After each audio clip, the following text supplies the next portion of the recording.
बात अब जरा साबिक वज़ीर आला उमर अब्दुल्ला की, जो जम्मू कश्मीर के हालात पर सवाल उठा रहे हैं और एक बार फिर से तनकीद का निशाना हुकूमत को बनाया। कहा कि हालात बिल्कुल भी ठीक नहीं हैं, नौजवान आज भी है बंदूक उठा रहे हैं और इसका जिंदा सबूत यह है कि जनूबी कश्मीर के कुलगाम में, जो आपको याद होगा 3 दिन पहले ऑपरेशन हुआ जिसमें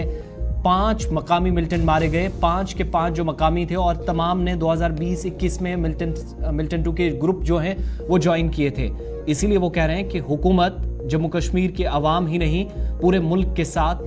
धोखा कर रही है, फ्रॉड कर रही है। और साथ साथ एक सवाल उमर अब्दुल्ला से ये भी पूछा गया, साउथ कश्मीर के कुलगाम में वो तकरीब से खिताब कर रहे थे, तो उमर अब्दुल्ला ने न सिर्फ मरकजी हुकूमत को हदफ तनकीद बनाया बल्कि जेल हुकाम पर भी आज बरसे। पूछा गया कि अलग अलग जगहों पर हमने देखा है कि कई लोगों को रिहाई भी मिलती है, इस मुतल्लिक और इंजीनियर रशीद के मुतल्लिक सवाल पूछा गया। तो उमर अब्दुल्ला ने अपनी स्पीच में पहले जहां नौजवानों के बंदूक थामने का जिक्र किया, वहीं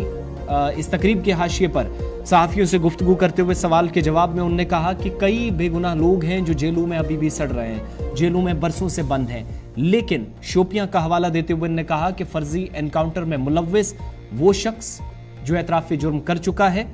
जिसके खिलाफ कार्रवाई चल रही थी, फौजी हुकाम ने कार्रवाई का आगाज किया, उसको रिहाई मिलना काबिल अफसोस है और ये अदलिया के लिए एक पॉजिटिव साइन बकौल साबिक वज़ीर आला और नाइब सदर नेशनल कॉन्फ्रेंस उमर अब्दुल्ला नहीं है। साथ साथ उन्होंने ये भी कहा कि जिन लोगों को छोड़ा जाना चाहिए था, जिनका वक्त अभी जेलों में पूरा हुआ, केसेस लगभग खत्म हुए हैं, उनको भी बावजूद इसके पेंडिंग केसेस की तरफ उन्होंने इशारा करते हुए कहा कि वो तमाम लोग अब इस अहल नहीं है या इतने नहीं काबिल नहीं है कि जहां पर वो लीगल फाइट कर सके। लेकिन जिन लोगों को बाहर होना चाहिए था, दर्जनों मुख्तलिफ सियासी जमातों से वाबस्ता कारकुनान, लीडरान, इसी तरीके से कई नौजवान मिलिटेंसी के केसेस में अंदर गए, लेकिन अभी तक बाहर आने की इजाजत नहीं दी गई। लेकिन बरहमी का इजहार करते हुए उन्होंने शोपियां के फर्जी एनकाउंटर केस में, जिस मेजर को आपको याद होगा कि सजाएं खत्म नहीं की गई थी लेकिन उम्र कैद की सजा को मुअत्तल करते हुए पिछले दिनों फौजी अदालत की तरफ से उसे जमानत दी गई, उस पर उमर अब्दुल्ला ने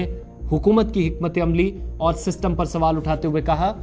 कि नौजवान बंदूकें उठा रहे हैं और सब कुछ ठीक है ये तो कहा जा रहा है, लेकिन जेलों के अंदर जो बेगुनाह हैं, जिनके केसेस खत्म हो चुके हैं, उनको भी जरा छोड़ने का प्लान बनाइए और गुनाहगारों को सलाखों के पीछे होना चाहिए, ना कि उनकी जमानत अर्जी मंजूर की जाए।